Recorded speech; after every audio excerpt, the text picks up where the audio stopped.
Are you neurodiverse? This is becoming an incredibly popular condition, or whatever you would like to call it, that I am seeing in clinic.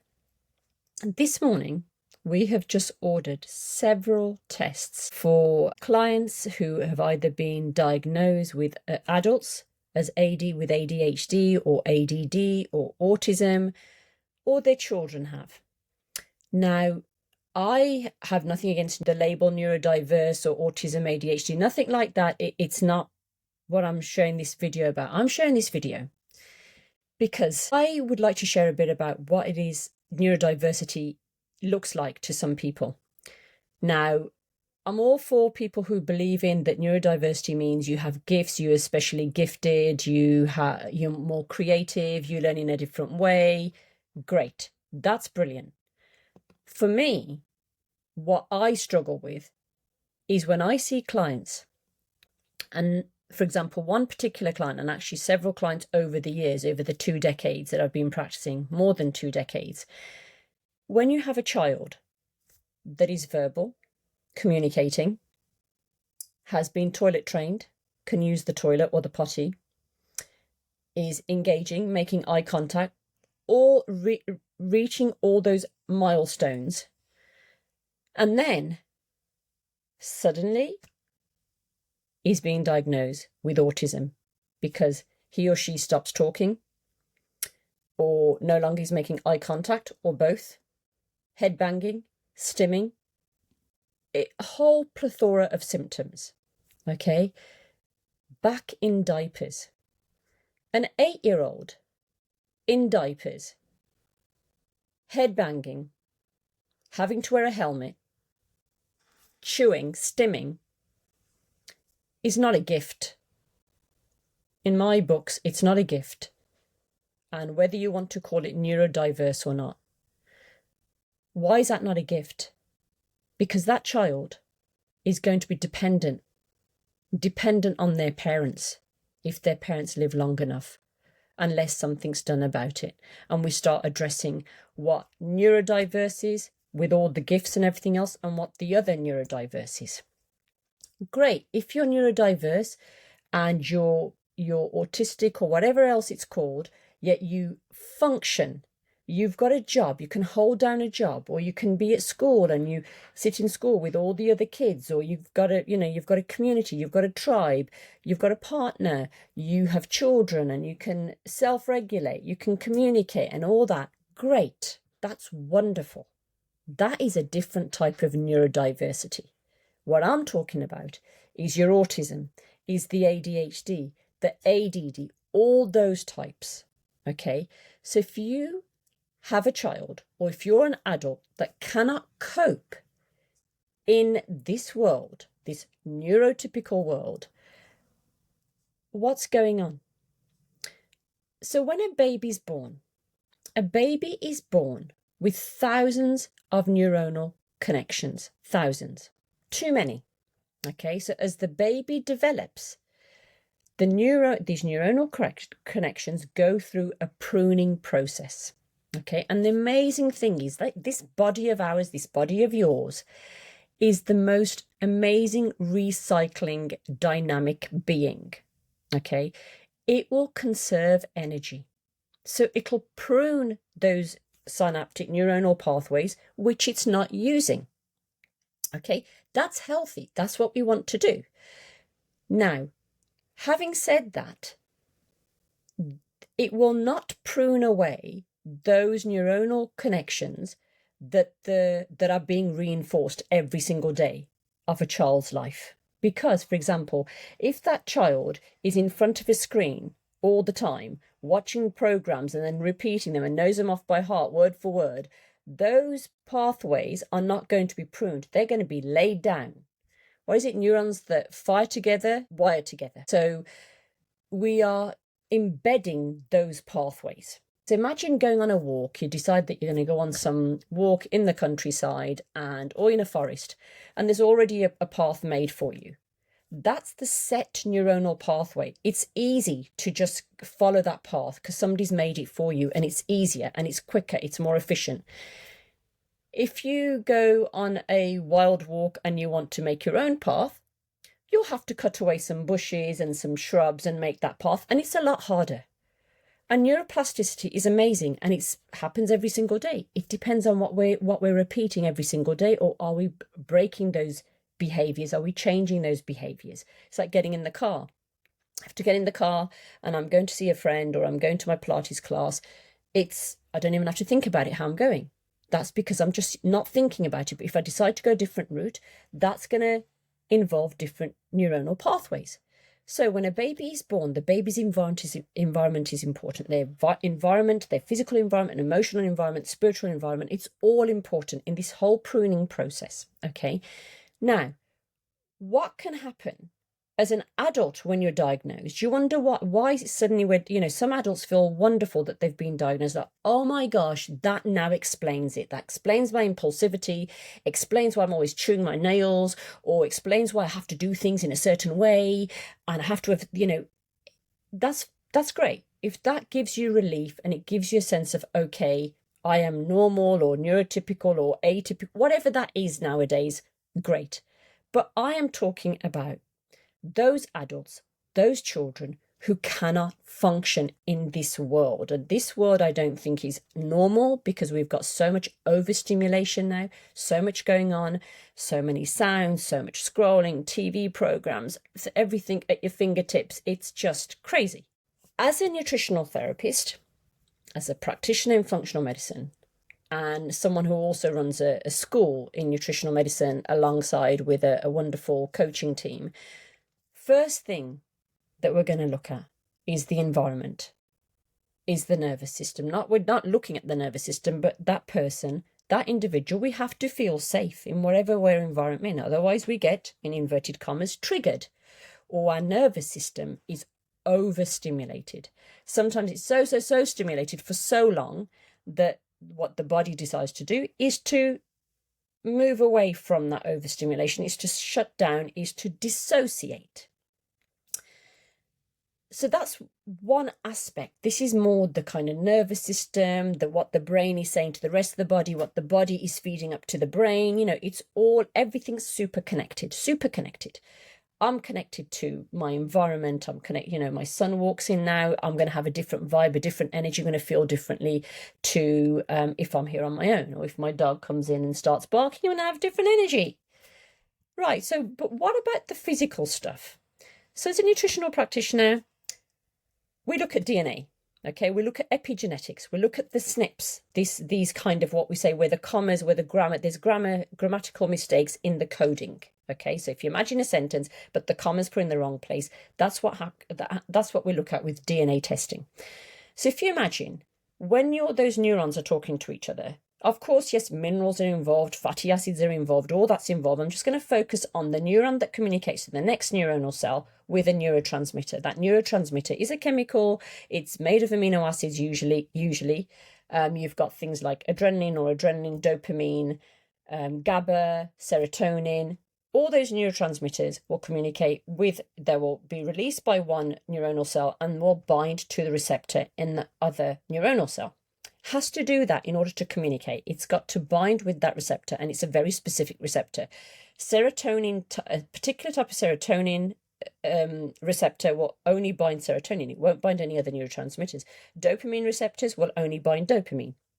Very specific. And I mentioned this way back, lock and key method. Okay, the key and the lock. Now, what can happen? One, you may not have enough neurotransmitters. Okay, so why would that be the case? So we've got tests where we can actually get an idea of the neurotransmitter kind of products. We're not saying we're looking at the levels of your neurotransmitters, but the pattern. So whether there's too much of, is there a healthy orchestra? Is it producing a beautiful sound? Is it not? And then the other thing that we look at, so not just the neurotransmitter that's being produced, the level, the amount, but also, is it binding to the receptor? Now, some people have issues with their receptors. They might have a SNP in the gene that codes for the receptor. So that if that receptor has that kink in it, then when that neurotransmitter is released, it it may bind to the neurotransmitter, but not perfectly. Okay, so it can still send a message, because some of the messages got through, because it's still able to bind, but not efficiently. So it's like me trying to open the door, put the key in. It's actually the wrong key, so the door won't open. Okay, so in some cases you can get that, but most people, it tends to be that the receptor activity is either reduced or it's elevated. Okay, so if you've got too much of the like a nicotine receptors that are very, this can also increase tendency to addictions, because the receptors are stimulated so much because of the SNP in the receptor. So the question is, one, what can impact those neurotransmitter levels? Definitely the environment, definitely the time in the womb, definitely post-birth, the early years, all of that goes without saying. Okay, that goes without saying. And sometimes we feel those, people are calling them somatization of feelings that are then suppressed and they come out in the body. But nutritional therapy and coaching, going back to nutritional therapy, what we also look at is things like toxic elements. So mercury, aluminium, lead, cadmium. These toxic metals, some of them are heavy metals, some of them are not. They can also impact the way that communication goes on, the way that neurotransmitter might bind to the receptor, because in order to also make that neurotransmitter, you need enzymes. Enzymes need cofactors like minerals and vitamins, mainly minerals, and these minerals can get have competition with toxic elements. So then people think, okay, I'm going to do some chelating, remove the aluminium, remove this, remove that. But actually, and then you might find that a few months later, back to square one. But what is going on at the receptor level? Okay, so is there a SNP in the receptor that can do all that cleaning and it's not making? So you want to address this side, presynaptic and postsynaptic, and the area in between. But also, we've got toxins like glyphosate. Now, when I say glyphosate, you might think Roundup. Okay, glyphosate is the active ingredient of Roundup, and glyphosate, when it was initially produced, it was believed that there was it didn't have any impact on human beings, only on plants or pests. But what they found, and they ignored, is that it also blocks a pathway in our microbiome. So our microbes get affected by Roundup, by glyphosate. The active ingredient is glyphosate. Glyphosate also competes with glycine, which is an amino acid, which is so important in making enzymes, in making neurotransmitters, in making hormones, in making your gut lining. Goes on and on and on and on. So, and you might have come across Dr. Stephanie. She's done a lot of research into glyphosate and the impact it has and the increase in autism. Now, some of you watching this might think nothing wrong with autism. I'm not saying there's anything wrong with autism. This is where it comes under that neurodiverse heading. But somebody who's autistic, who cannot communicate, who's still in diapers, whose parents have to look after them, they can't walk, they need carers. That's not neurodiverse. There's something wrong there. That's not neurodiverse. Okay, so I'm really passionate about that, because I really feel for parents who have children who are now being labelled as neurodiverse, and like, okay, oh, it sounds better than being autistic or ADHD, but is it? Is it really? I mean, and the other thing I want to add there as well, we're looking at neurotransmitters, we're looking at the production of neurotransmitters, we're looking at enzyme. Do we produce the enzymes? Do the enzymes have enough nutrients? Are we feeding them enough to feed that the enzymes can do their job?